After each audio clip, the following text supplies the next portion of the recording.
La Iglesia de Restauración lo invita a compartir un tiempo con la Palabra de Dios, de la mano del pastor Walter Escalante.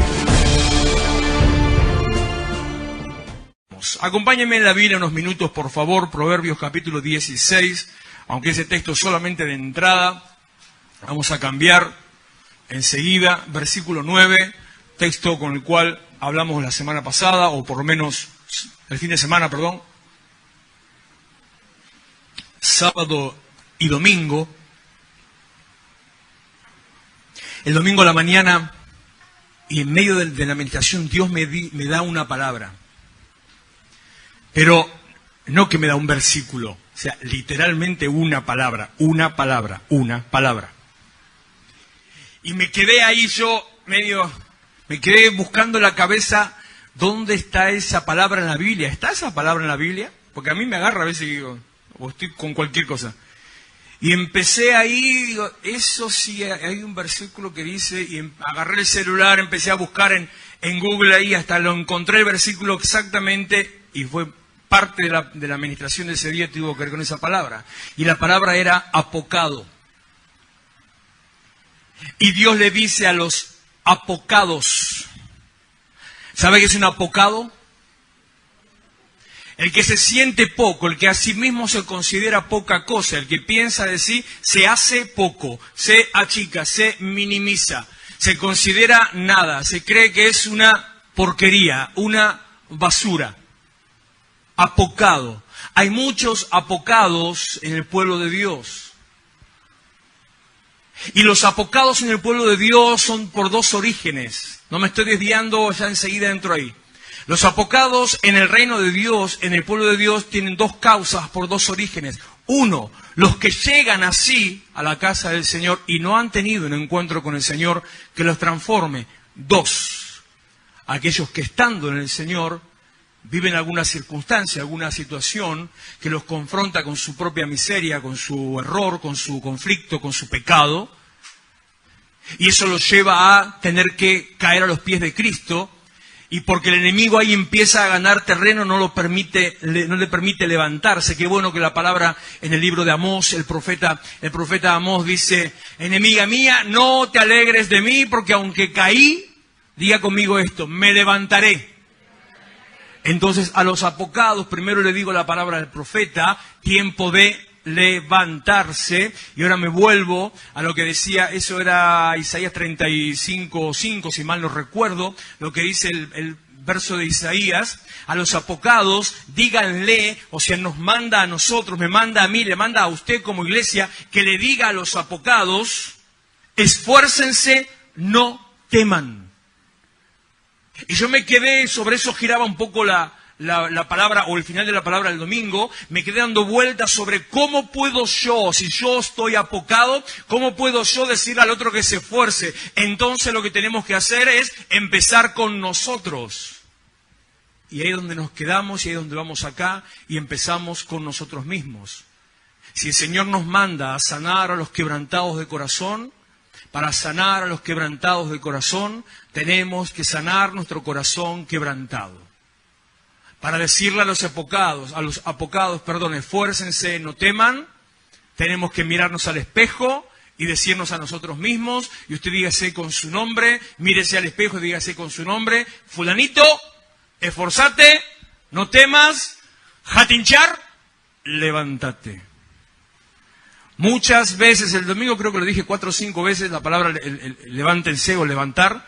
Muchas veces me va a escuchar, por lo menos en estos meses, decírselo, levántate, levántese. Es tiempo de sacarse la tierra de encima, de empezar a sacudir las plumas, de sacarse los conflictos, de sacarse los piojos o la cucaracha que tenga encima y de levantarse. Levante su cabeza, saque la cabeza, porque hay mucho trabajo por hacer y el Señor va a usar su vida para hacer ese trabajo.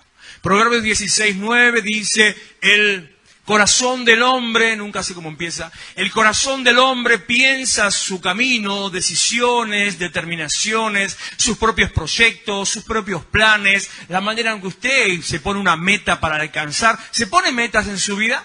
No me conteste, piénselo o contéstese a sí mismo. ¿Tiene metas sobre su vida, su familia, su trabajo? ¿Hace planes con su vida? Y digo, no me responda porque estoy seguro que si dijera que me respondan, la mayoría no va a tener ni la menor idea de qué responder. Porque lamentablemente muchos de nosotros, o una generación promedio, somos parte de una falta de preparación, de formación, de identidad, de transmitir identidad. Somos parte los que, para meterme un poquito en la historia, un instante nada más, pero para que entienda de qué hablo, los de mi generación que hemos pasado el proceso, los que surgen a partir de mi generación, que son los que posteriores al proceso, porque en el proceso hablo de la última dictadura que terminó en 1983, los que transitamos esa situación y los que hemos estado después de esa situación, empezamos a vivir sin destino, sin identidad, sin ejemplo, sin formación, sin saber quién somos y a dónde vamos. Somos parte de una generación sin forma, sin nombre, sin destino. Por eso necesitamos que el Señor empiece a trabajar en nuestro interior. Le vuelvo a decir a los apocados, esfuércense, no teman. Le vuelvo a decir, levántese, porque es tiempo de levantarse. El corazón del hombre piensa su camino y muchas veces tomando decisiones equivocadas, muchas veces metemos la pata, muchas veces erramos al blanco. Qué bueno que, curiosamente, ese es el significado de la palabra pecado. Cuando a usted le dicen pecó, pecar o pecado, uno inmediatamente, cuando se usa la palabra pecado, ¿en qué piensa usted? Automáticamente. Yo le digo pecado, ¿qué es lo primero que le vino a la mente? Lo primero que uno piensa cuando se dice la palabra pecado es sexo. ¿Sí o no? Lo primero. Tal vez podría llegar a pensar en, no sé, en robar. Tal vez. Robar o engañar. Tal vez. Pero lo primero es sexo. Pero la palabra pecado no se refiere al sexo. Obviamente que el sexo fuera de orden es pecado. Pero la palabra pecado no se refiere al sexo. La palabra pecado quiere decir sencillamente errar al blanco. Quiere decir que usted tiene algo que hacer y erró.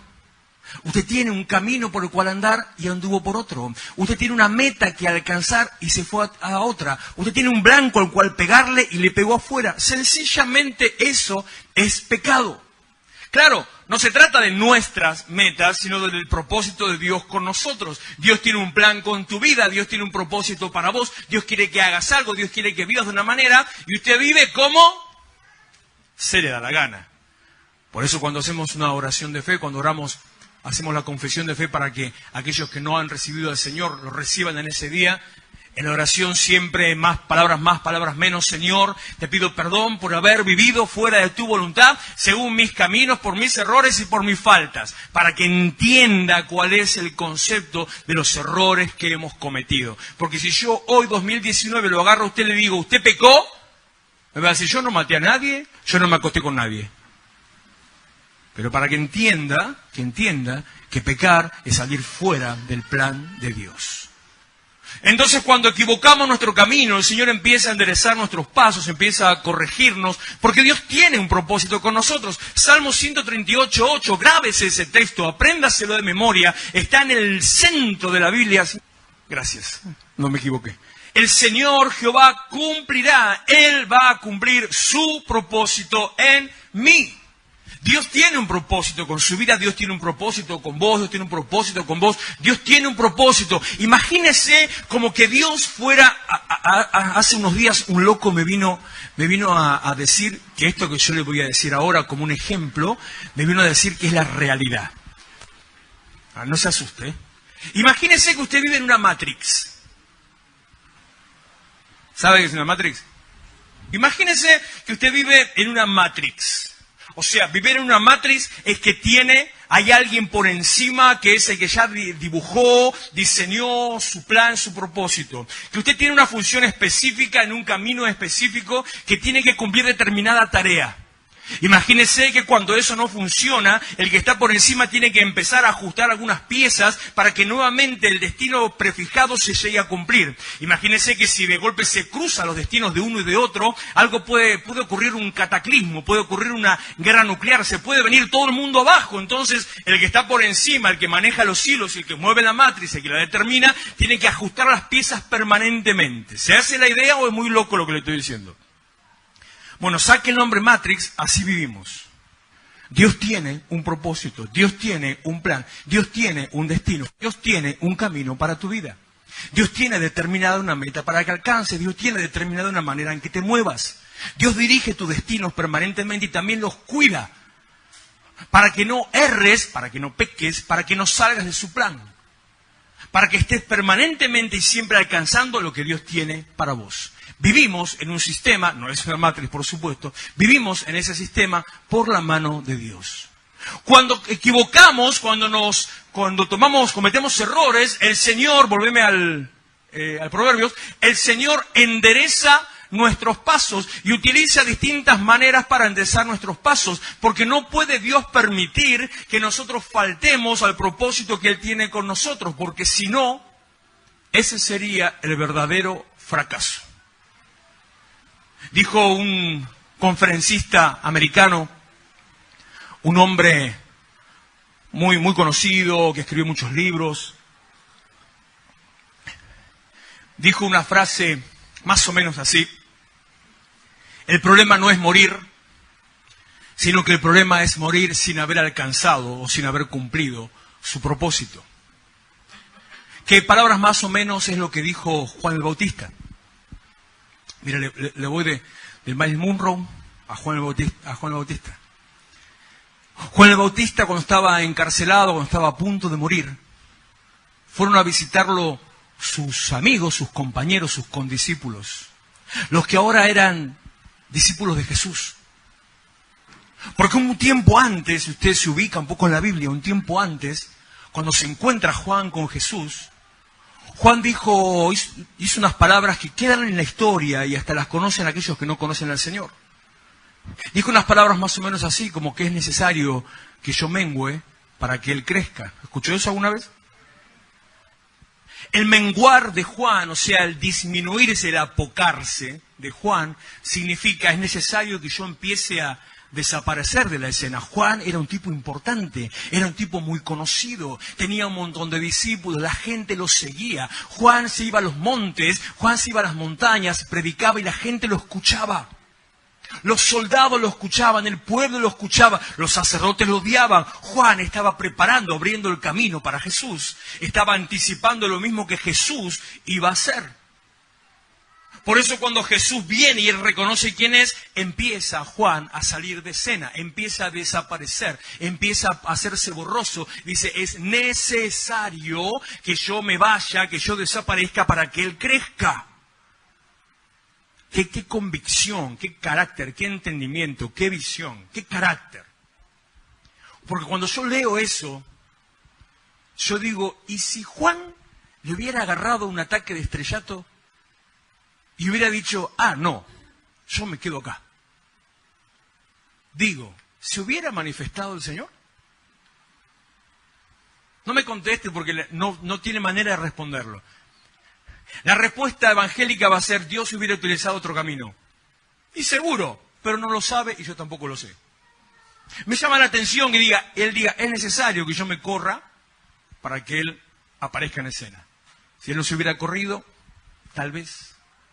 Eso habla de un corazón entregado, de un siervo de Dios, alguien comprometido con Dios. Es necesario que yo desaparezca.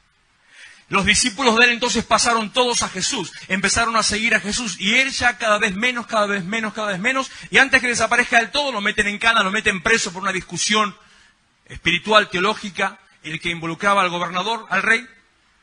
Y cuando estaba a punto de morir, Él no lo sabía todavía, lo van a visitar y Juan hace esta pregunta. Escúchenme, ¿este Jesús es el que tenía que venir? ¿Ese es? ¿O capaz que todavía hay que esperar a otro? Y los discípulos fueron a Jesús con esa pregunta. No sabían qué responderle. Señor, Juan quiere saber si vos sos el que iba a venir o hay que esperar a otro. Jesús le respondió con las vueltas de Jesús, ¿no? Bien cíclico. En vez de dar una respuesta directa, siempre da vueltas para darte algo bien contundente. No le dijo sí. Dijo, díganle a Juan que los ciegos ven, los cojos andan y a los pobres les es anunciado el Evangelio. Cumplimiento de las señales que tenía que tener aquel a quien Juan esperaba. ¿Y por qué le digo esto?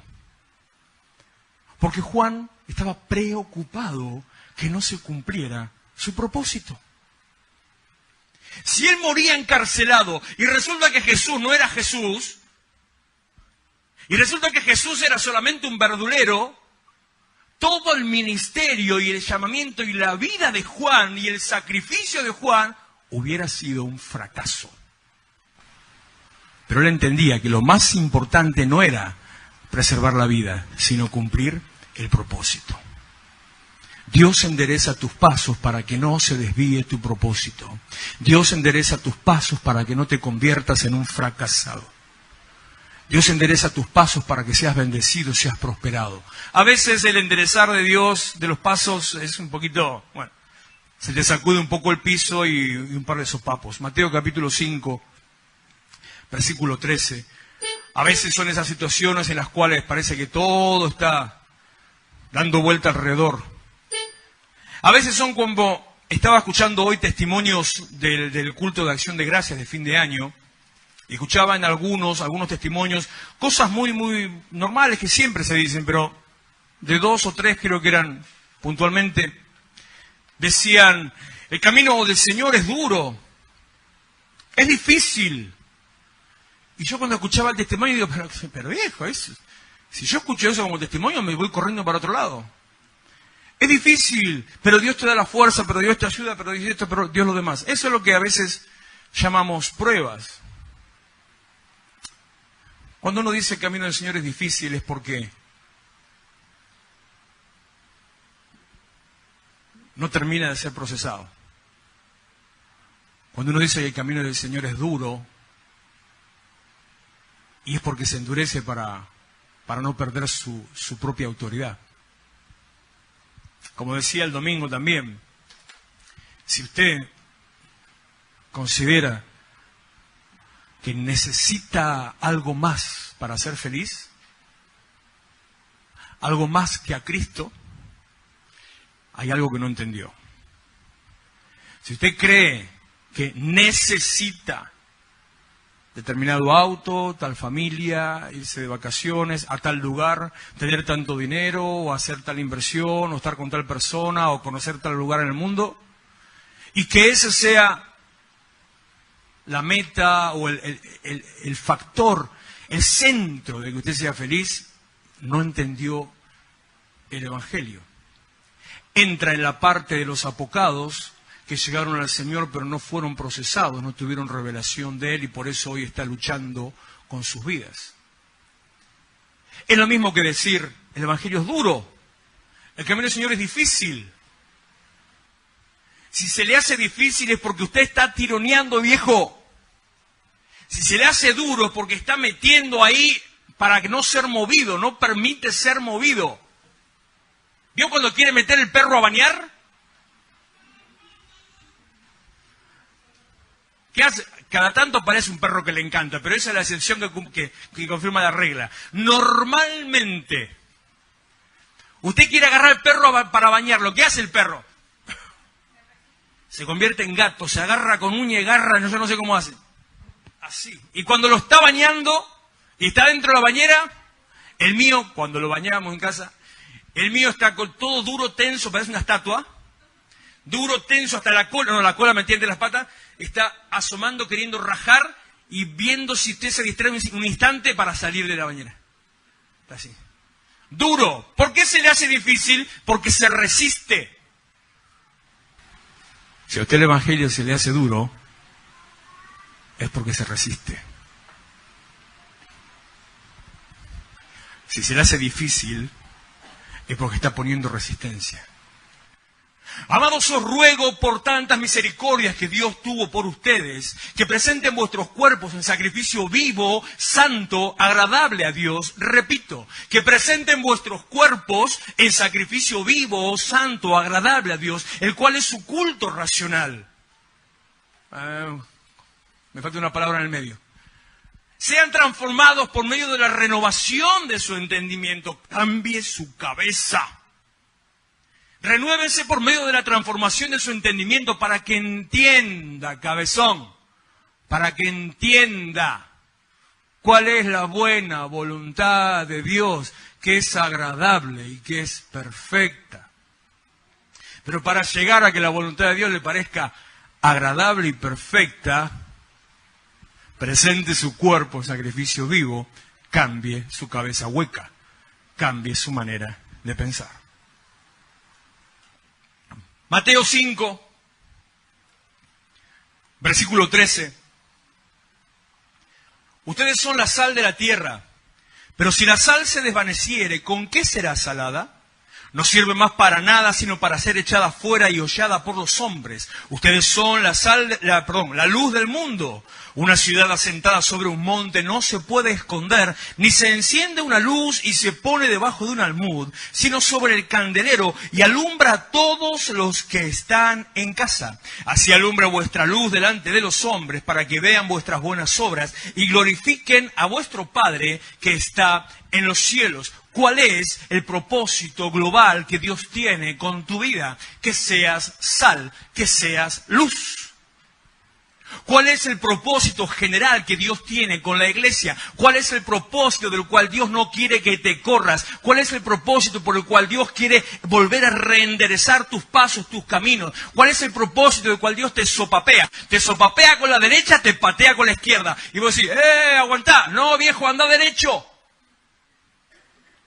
Porque tras el propósito hay bendición. Hay bendición. Tras el propósito hay bendición. Mateo 6:33, este ya tendría que ser, en mi vida debe estar borroneado ya, de las veces que lo leo. Busquen primero el reino de Dios y ser justificado por Él. Y la vida que a Él le agrada. Viva como Dios quiere. Déjese hinchar, hombre. Es fácil la cosa. No, el camino del Señor es duro. No, no es duro. Usted es cabezón. Busque vivir como Dios le manda. Y entonces, todo lo demás le será añadido. Mientras usted se preocupa por todo lo demás, se cansa, se agota, se frustra y no alcanza. Si solamente se dedica en vivir como Dios quiere, todo lo demás viene solito, viene solito. Le dio un día a Dios, recibió 7 de parte de Dios. Le dio el laburo de un día, recibió el laburo de 7. 7-1, hasta suena bíblico, mira, 7-1 le dio el Señor porque le entregó todo a Dios y le dio su corazón. Usted está llamado a ser sal, a evitar la corrupción, la de los políticos y de todo lo demás. Usted está está destinado a estar en el medio de las situaciones de corrupción para que se note la diferencia. Usted es sal, usted viene a darle sabor. Sabor, chico. Eso es azúcar. A darle sabor a este mundo que ya cada vez... ¿Alguno vio una imagen que yo puse en el estado de una nenita con toda verde? ¿Sí la vieron? Ah, los obreros se las mandé en el grupo. Parecía, yo no sabía si era una nena o si era el linterna verde, porque era pobrecita. Pero lo peor de eso, digamos que bueno, es moda, ¿no? Pero lo peor de eso es que estaba pisando un muñeco de un bebé. Hay un adoctrinamiento a vivir de determinada manera. Estamos viviendo esa época. Eso es lo que viene. Y usted capaz que lo tome como chiste, como cuando, no sé si lo vio alguna vez, si lo experimentó, muchas veces yo pasé por eso. Hay un nene, el vecino, el hijo del primo, el del cuñado, el de la vuelta, 2 años, 3 años, recién empieza a hablar el nene. Qué lindo el nene, simpático el nene, ay, qué gracioso el nene. Y el nene simpático, lindo, gracioso empieza a insultar. Y capaz que insulta, y me encantaría poder decirle bien duro para que te entienda. Insulta a la madre, insulta al padre, y hace gestos obscenos, como algo que me está viniendo a la mente ahora de alguien en particular, y es cualquier cosa. Y los padres, ¡ay, qué gracioso el nene! ¿Vivió esa experiencia alguna vez? Ese nene tan gracioso que las 2 o 3 manosea o se manosea como en burla o en desprecio y que usa palabras maldicentes, a los 18 no va a andar con libros de filosofía bajo el brazo. Es lo mismo, es exactamente lo mismo. Hoy uno puede ver a esta nena y dice, bueno, mirá, a vos te parece lo que están haciendo. No, señor, se está preparando una generación, como dice la Biblia, que el amor de muchos se enfriará. La siguiente generación y la siguiente generación será la destrucción completa de la moral social en el lugar donde estamos. Pero usted es la sal para estar en medio, dar sabor y evitar la corrupción. No es culpa de los políticos, no es culpa de los gobiernos, no es culpa de las autoridades ni de las fuerzas de seguridad. Es culpa de la iglesia que solamente discute si pantalón o pollera, pelo suelto, rodete. Es culpa de la iglesia que solamente anda congreso, encuentro, seminario, intercesión. Pero no se levanta y no se pone en medio para combatir la corrupción y darle sabor a este mundo que está desabrido. Usted ha sido llamado para hacer luz, para alumbrar, para que todos vean lo que Dios ha hecho. Usted ha sido llamado para estar puesto en alto. No se pone una luz debajo de una cama, sino que se pone arriba de un monte para que ilumine a toda la ciudad. Eso es su llamado, ese es su propósito, estar por encima. Este es el año, recuerde, desde el diciembre se lo vengo diciendo, es el año donde Dios levanta a la iglesia para que esté por encima, puesto como un luminar, como una antorcha, como un farol, como una linterna, para que todos vean hacia dónde ir, porque hay desesperación y muerte a nuestro alrededor. Pero es necesario que el Señor reordene nuestros pasos para que usted no se desvíe de este propósito. Es necesario entender que fuiste llamado para transformar. Podría terminar acá, pero voy a seguir un cachito más. Isaías capítulo 58, versículo 11. Vio esas palabras que son lindas en la Biblia, que son esas palabras dulces, esas palabras que, ¡ay, qué lindo lo que Dios me dice! Hay gente, como se dice, en la viña del Señor, hay de todo tipo de personas, ¿no? Están aquellos que solamente reciben las palabras de bendición y las de confrontación no las escuchan. Y están los otros que solamente reciben las de castigo, que así se sienten la peor basura que hay y se castigan todo el tiempo a sí mismos. ¿A usted cuál le gusta? ¿La de confrontación o la de mimo de parte de Dios? ¿Cuál le gusta? ¿La que donde Dios le da un sopapo o donde el Señor le dice, Jehová te pastoreará siempre? ¿Cuál le gusta? ¿Saben? Bueno, entonces, si le gusta la segunda, le digo, Jehová te pastoreará siempre. ¿Sabe qué significa siempre? ¿Qué significa siempre? Qué tremendo, qué inteligente, qué revelación, qué bien. ¡Wow! Siempre. Esas palabras tan concretas en la Biblia que a mí me encantan. Siempre, nunca. Todo, nada. Sí, no. Siempre no te deja lugar a que algo no esté. No es siempre menos. No. Siempre es siempre. Entonces, cuando te equivocas, ¿el Señor te pastorea? ¿Cuando te desvías? ¿Cuando tomas malas decisiones? ¿Cuando estás durmiendo? El Señor te pastoreará siempre. Siempre estará a tu lado, siempre está por encima tuyo, siempre te está rodeando, siempre te está cuidando. Ojo que el pastor tiene vara y callado, pero eso es al margen. Siempre te está mirando por dónde andas, evitando que tropieces, evitando que te caigas. Siempre anda quitando del medio las alimañas, quitando del medio los lobos rapaces, quitando del medio lo que te quiere llevar a la muerte, las víboras, las serpientes, los alacranes, los... ¿Qué bicho le tiene más miedo, la cucaracha o el cocodrilo? Las cucarachas. Siempre Dios te va a pastorear. En las sequías saciará tu alma. Esto para hacer una... Falta un violín y hacemos una canción con esto. En las sequías saciará tu alma y dará vigor a tus huesos y serás como huerto de riego y como manantial de aguas, cuyas aguas nunca faltan. Diga conmigo, ¡ah! Da para hacer un cartelito ese, ¿no? Le ponemos una montaña, las huellas, ahí ya. Le hacemos bien evangélico la cosa. Siempre el Señor te va a cuidar, siempre va a tener una protección sobre vos. Lo dice en Isaías 41, que no te dejará, no te desamparará. Dice Mateo capítulo 28, que yo estoy con ustedes siempre hasta el fin del mundo. Ahora, Dios está lleno de condicionantes. Me gustaba lo que estaba leyendo la pastora, el Salmo 37. Es un salmo, es uno de esos muy profundos que te llenan sobre la confianza en el Señor y lo que Dios va a hacer. Pero también en eso ahí tenemos condicionantes. El Señor está, el Señor te cuida, el Señor te protege, el Señor te da, el Señor te, el Señor te. Pero Dios siempre tiene un sí, tal cosa. Versículo 10. No se asuste que ya enseguida termino. Si dieres tu pan al hambriento y saciares el alma afligida, sanar a los quebrantados de corazón, como es el texto lema de la iglesia, eso prediqué o lo mencioné el domingo, que ese es el propósito de la iglesia.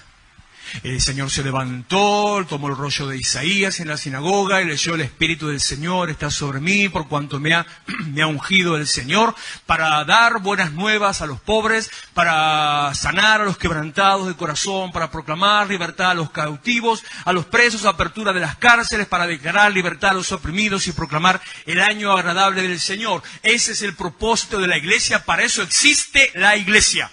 Para eso existe la iglesia. Acá lo dice con otras palabras. Si le das de comer al hambriento, si sacias al alma afligida, sanar al quebrantado de corazón. En las tinieblas nacerá tu luz. Sí pasa esto. Tercera ley de Newton. ¿Conocen la tercera ley de Newton? Ya sé que iré yo también. La tercera ley de Newton en física dice que toda fuerza que se ¿cómo se dice? Que se aplica, gracias. Toda fuerza que se aplica recibe, al contrario, en el mismo sentido, en dirección contraria, una misma fuerza que se contrapone a ella. Ya de por sí simplemente hay un efecto roce que es resultado de esa ley. Cuando usted ejerce una fuerza, recibe una fuerza en contrario. Abra un paraguas y empieza a caminar con el paraguas abierto. Va a recibir resistencia del aire. Y podría explicarle 1000 principios de la física que tienen que ver con eso. De todo. ¿Por qué los autos tienen esa forma así? ¿Por qué los aviones van en punta? Todo tiene que ver con eso. Con la resistencia al aire. Esa ley de esa resistencia, esa tercera ley de Newton, se aplica espiritualmente desde esta época. Si quiere que pase esto, tiene que hacer esto. Para que esto suceda, hay que hacer esto. Cuando haga esto, va a pasar esto otro. ¿De qué manera entonces usted va a recibir que en las tinieblas nazca su luz? ¿Vio que decía el de Mateo? Así alumbrarás con tu luz a la gente para que vean las buenas obras. Que tu luz va a anunciar, tu luz va a alumbrar. ¿Dónde nace tu luz? Para que nazca tu luz, para tener algo que alumbrar, para tener con qué mostrar, para tener a qué decirle: ¡hey, es por acá! Tenés que darle comida al hambriento, tenés que saciar el alma afligida. si no sanás al quebrantado de corazón, si no sos iglesia, si no te levantás, si no estás en el lugar que tenés que estar, si no ejercés y aplicás lo que Dios te manda hacer, si no cumplís tu propósito, no hay luz, viejo. Y vivís en tinieblas. Pero si lo haces, de tus tinieblas, que lo dice más abajo, nacerá tu luz. Y tú, acá está, y tu oscuridad, ¿vio que le dije, te pastoreará siempre? Cuando mete la pata, cuando se equivoca, cuando peca, aunque ande en oscuridad, muy delicado lo que le estoy diciendo, pero me arriesgo total. Ya dije que en cualquier momento me busco otra iglesia. Aunque meta la pata, aunque se equivoque, aunque ande tal vez por caminos equivocados y haya incluso se haya desviado, si hace lo que tiene que hacer, su oscuridad será como el mediodía. Su oscuridad va a tener más luz que el lugar donde está. Por eso, la manera de ordenar nuestros pasos es cumplir lo que Dios nos manda a hacer y ser una herramienta de bendición. Que el Señor cumpla su propósito en mí y yo le muestre a los demás el camino de la salvación. Versículo 12 y terminamos. Y los tuyos, todo es consecuencia. Todavía es consecuencia. Esto es consecuencia de que de las tinieblas resplandezca tu luz. Esto es consecuencia que tu oscuridad se convierta en mediodía. Cuando eso pase, entonces los tuyos es tu familia, reedificarán las ruinas antiguas. Ya no habrá necesidad, no habrá miseria, no habrá pérdida, no habrá dolor, no habrá angustia. Sobre tu casa, sobre tu familia viene prosperidad.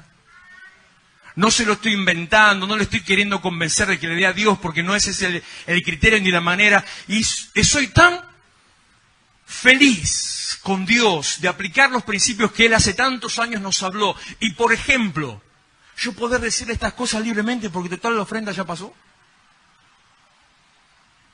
Tengo tanta libertad de saber que no le estoy usando esto para que usted crea que tiene que poner más. Tanta libertad. Pero con esa misma libertad, querer convencerlo, dele su vida entera al Señor. Y su casa va a ser bendecida. Porque caerán a tu lado 1000, 10.000 a tu diestra, pero a vos no te va a llegar. Hoy alguien me contó otro testimonio. Hay crisis, que los negocios cierran, que la gente pasa esto, que lo otro pasa allá, y yo estoy edificando mi casa. ¿Usted lo puede creer? Créalo.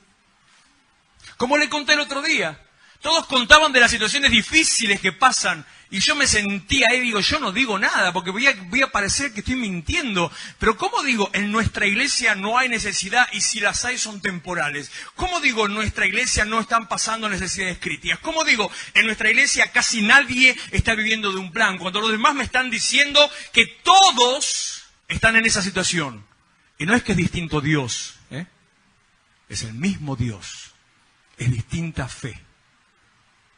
Una cosa es que usted crea que Dios lo ayuda cuando está en el piso, y otra cosa es que usted sepa que cuando el otro le llega, a usted no le va a llegar. Ese es el mismo Dios. Tu herencia, tu descendencia, tu familia, los tuyos, reconstruirán, edificarán las ruinas antiguas, los cimientos de generación y generación levantarás, y serás llamado, suban chicos, suban. Serás llamado, vos, serás llamado reparador de portillos, el que cierra las grietas, el que cubre las rajaduras, reparador de portillos, restaurador. Bueno, la versión moderna no dice calzadas, es un término muy antiguo, quiere decir casas. Restaurador de casas, poneme un instante la NBI para que se entienda y ya terminamos igual. De calles. Restaurador de calles transitables. Restaurador de caminos. Restaurador de vidas. Vas a ser una señal, vas a ser un transformador, vas a ser aquel que cambie los destinos de los demás. Pero para que esa consecuencia de la consecuencia de la consecuencia se cumpla, usted tiene que darle pan al hambriento y saciar las almas afligidas. Póngase de pie. Iglesia de Restauración, Avenida San Martín 2324, Florencio Varela. Los esperamos los miércoles a las 20 horas, sábados 19:30 y los domingos, reunión de jóvenes a las 18 horas. Vení a encontrarte con tus sueños.